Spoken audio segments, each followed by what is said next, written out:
स्वर्ग नरक सब अपने हाथ में ही है। एक बुजुर्ग महिला की मृत्यु हो गई। यमराज उसे लेने आए। महिला ने यमराज से पूछा, आप मुझे स्वर्ग ले जाएंगे या नरक? यमराज बोले, दोनों में से कहीं नहीं। तुमने इस जन्म में बहुत ही अच्छे कर्म किए, इसलिए तुम्हें सीधे प्रभु के धाम ले जा रहा हूँ। बुजुर्ग महिला खुश हो गई और बोली, धन्यवाद, पर मेरी आपसे एक विनती है। मैंने यहाँ धरती पर सबसे स्वर्ग नरक के बारे में बहुत सुना है। मैं एक बार इन दोनों जगहों को देखना चाहती हूँ। यमराज बोले, तुम्हारे कर्म अच्छे हैं, इसलिए तुम्हारी यह इच्छा पूरी करता हूँ। चलो, हम स्वर्ग और नरक के रास्ते से होते हुए प्रभु के धाम चलेंगे। दोनों चल पड़े। सबसे पहले नरक आया। नरक में बुजुर्ग महिला ने जोर जोर से लोगों की रोने की आवाज़ सुनी। नरक में सभी लोग दुबले पतले और बीमार दिखाई दे रहे थे। महिला ने एक आदमी से पूछा, यहाँ आप सब लोगों की ऐसी हालत क्यों है? आदमी बोला, तो कैसी हालत होगी, मरने के बाद जब से यहाँ आए हैं हमने एक दिन भी खाना नहीं खाया। भूख से हमारी आत्माएं तड़प रही हैं। बुजुर्ग महिला की नज़र एक विशाल पतीले पर पड़ी, जो कि लोगों के कद से करीब 300 फीट ऊंचा होगा। उस पतीले के ऊपर एक विशाल चम्मच लटका हुआ था।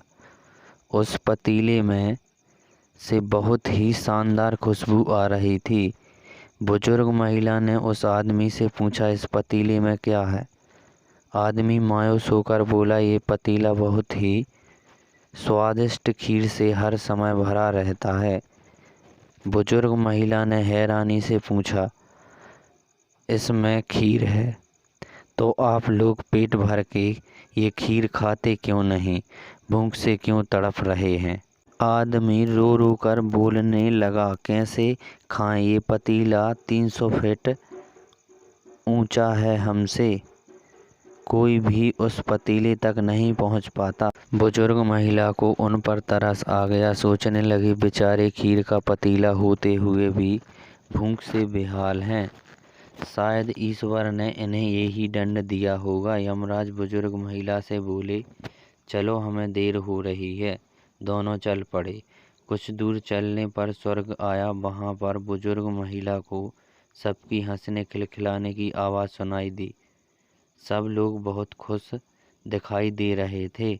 उनको खुश देखकर बुजुर्ग महिला भी बहुत खुश हो गई। पर वहाँ स्वर्ग में भी बुजुर्ग महिला की नज़र वैसे ही 300 फीट ऊंचे पतीले पर पड़ी जैसा नरक में था।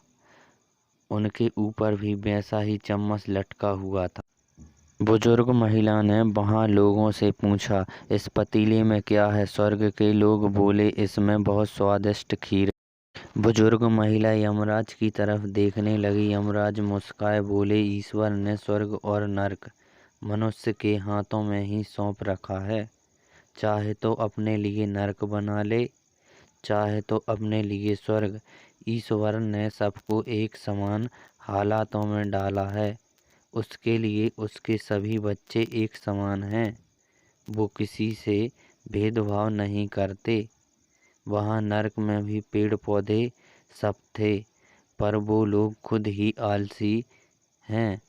उन्हें खीर हाथ में चाहिए। वो कोई कर्म नहीं करना चाहते, कोई मेहनत नहीं करना चाहता, इसलिए सब भूख से बेहाल हैं। यही तो ईश्वर की बनाई इस दुनिया का नियम है। जो कर्म करेगा, मेहनत करेगा, उसी को मीठा फल खाने को मिलेगा।